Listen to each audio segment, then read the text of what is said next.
Istana Negara Lama yang dijadikan Muzium Diraja dibuka untuk tatapan umum bermula pada 1 Februari. Buat pertama kalinya, rakyat dibolehkan melawat bilik-bilik di Istana Negara Lama yang pernah menjadi penginapan Yang di-Pertuan Agong dan Raja Permaisuri Agong. Pengunjung berpeluang mengenali dengan lebih dekat fungsi istana yang mempunyai nilai sejarah tersendiri dalam memainkan peranan untuk mengekalkan institusi beraja di negara ini. Saksikan laporan yang disediakan Zulfazlin Baharudin.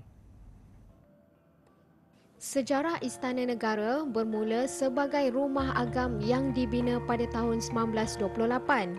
Pada asalnya, istana ini merupakan sebuah rumah kediaman milik seorang jutawan Cina bernama Chan Wing.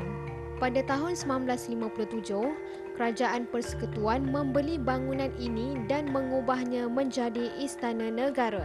Ia merupakan tempat bersemayamnya Yang di-Pertuan Agong dan Raja Permaisuri Agong sehinggalah pada 15 November tahun lalu apabila digantikan di lokasi baru di Jalan Duta. Istana Negara Lama yang berkeluasan 8 hektar itu memiliki 22 bilik termasuk bilik beradu, pejabat, dewan dan ruang makan. Menjadi tanggungjawab seorang bentara untuk menjaga keamanan Istana Negara Lama setinggi 2 tingkat itu. Tugas saya sebagai bentara di Istana Negara lah. Jadi bentara ni banyak skop dia lah, ke mana bahagian istiadat, ke mana tugas saya bagian protokol, lepas tu payung agung, dan berbagai-bagai lah. Orang ramai berpeluang melawat bilik persendirian di dalam Istana Negara Lama seperti bilik beradu diraja yang tidak pernah dibuka kepada umum sejak 85 tahun pembinaannya. Ketua Pengarah Muzium Malaysia, Datuk Ibrahim Ismail berkata, pembukaan istana itu bertujuan menerangkan kepada umum mengenai fungsi dan kegunaan setiap ruang yang terdapat di Istana Negara.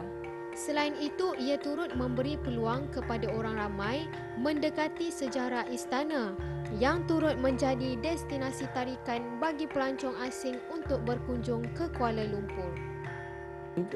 Sebagai tempat yang sebelum ini pernah digunakan sebagai istana negara, sudah tentulah pelancong-pelancong daripada negara luar amat tertarik sendiri, bukan saja nak menyaksikan bangunan yang sebelum ini pernah menjadi istana, tetapi mereka juga nak mengetahui apa yang ada dalam bangunan itu sendiri. Kini pengunjung berpeluang memasuki bangunan yang dahulunya menjadi tempat larangan bersama petugas yang akan memberi maklumat tentang istana lama tersebut. Bagi saya lah, kalau istana ni, kalau dibuat terbuka pada untuk orang awam, saya rasa memang elok sebab memang ditunggu-tunggu. Sebab istana tak dibenarkan masukkan, memang dialu-alu, ditunggu-tunggu sangat. Saya rasa sambung jatan memang menggalakkan besok. Tak perlulah orang kata buat persembahan tarikan ke apa, tapi bila sebut saja Istana Negara terbuka saja untuk orang awam, berduyun-duyun sebab istana ni bukan senang nak masuk.